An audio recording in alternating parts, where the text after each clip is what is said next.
E aí, pessoas, tudo certo? Na aula de hoje vamos falar sobre juros compostos. Estão preparados? Então, bora pro vídeo.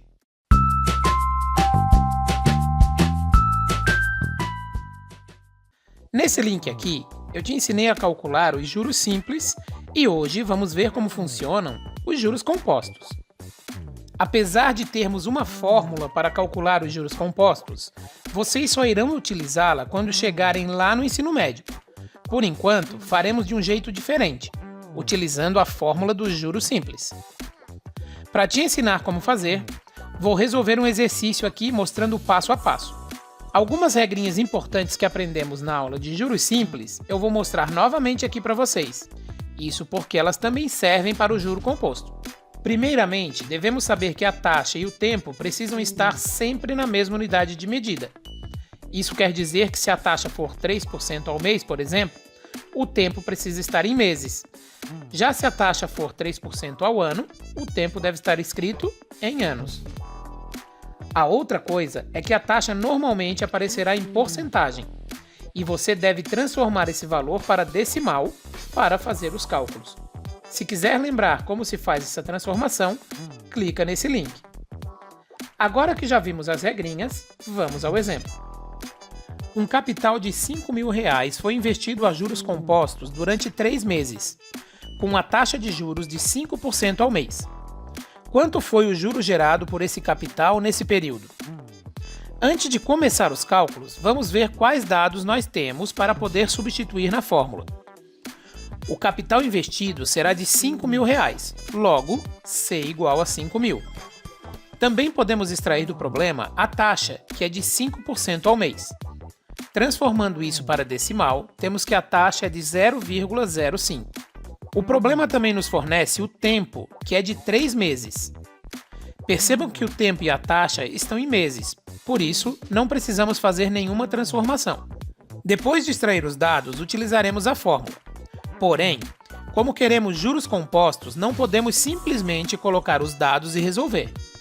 Para esse tipo de conta, devemos calcular os juros mês a mês.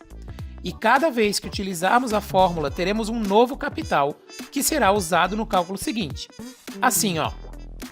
Substituindo os valores na fórmula, ficamos com J é igual a 5.000 vezes 0,05 vezes 1. Utilizamos o 1 no tempo, pois calcularemos o juro obtido no primeiro mês. 5.000 vezes 0,05 é igual a 250. Multiplicado por 1, temos 250. Com isso, descobrimos que o juro recebido no primeiro mês foi de R$250. Agora, iremos utilizar a fórmula mais uma vez.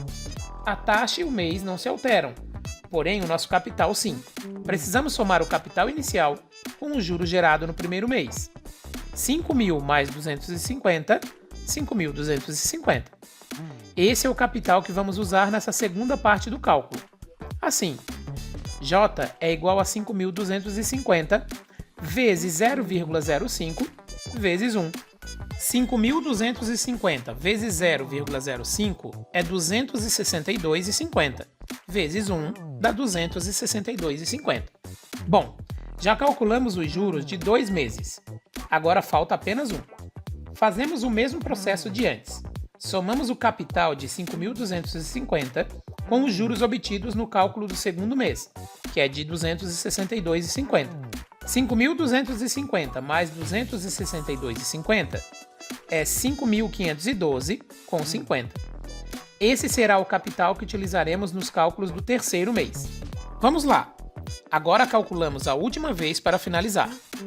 J é igual a 5.512,50 vezes 0,05 vezes 1.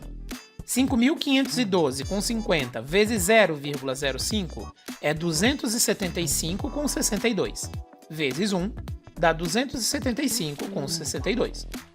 Como o problema nos pede os juros obtidos com esse capital em 3 meses, devemos somar esses 3 resultados.